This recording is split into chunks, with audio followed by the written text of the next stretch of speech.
আসসালামু আলাইকুম। আশা করি সকলেই ভালো আছেন।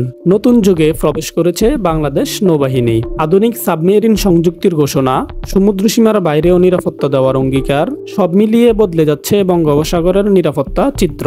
আজকের ভিডিওতে জানব কি বললেন নৌ পরিবহন উপদেষ্টা এবং কি পরিকল্পনা নিচ্ছে বাংলাদেশ সরকার নৌবাহিনীর জন্য। 2025 ব্যাচের 463 জন নবীন নাবিকের শিক্ষা সমাপনী কুচকাওয়াজে প্রধান অতিথি হিসেবে উপস্থিত ছিলেন নৌ পরিবহন উপদেষ্টা brigadier general doctor M Sakhawat Hossain.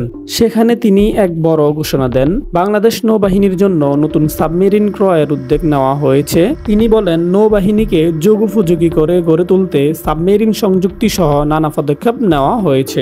নবীন নাবিকদের উদ্দেশ্যে তিনি বলেন, সেদিন দূরে নয় যখন আমরা দেশের 200 নটিক্যাল মাইল সমুদ্র সীমার বাইরেও নিরাপত্তা দিতে পারব।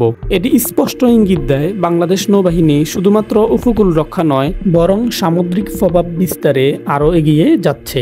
এখন শুধু বঙ্গোপসাগরে নয়, আন্তর্জাতিক জলসীমাতেও বাংলাদেশের উপস্থিতি শক্তিশালী হবে।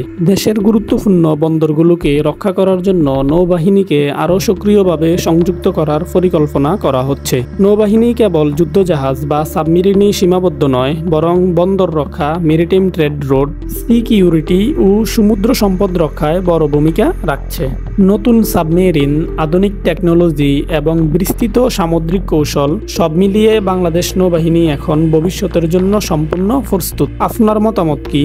বাংলাদেশ কি এখনই আরও সাবমেরিন ক্রয় করা উচিত? কমেন্ট করে জানান। আর ভিডিওটি ভালো লাগলে লাইক করুন, শেয়ার করুন, চ্যানেলটি সাবস্ক্রাইব করে বেল আইকনটি বাজিয়ে রাখুন। পরবর্তীতে আমাদের ভিডিও আপলোড হওয়ার সাথে সাথেই যেন আপনার কাছে নোটিফিকেশন চলে যায়। ধৈর্য ধরে এতক্ষণ আমাদের সাথে থাকার জন্য আপনাকে ধন্যবাদ।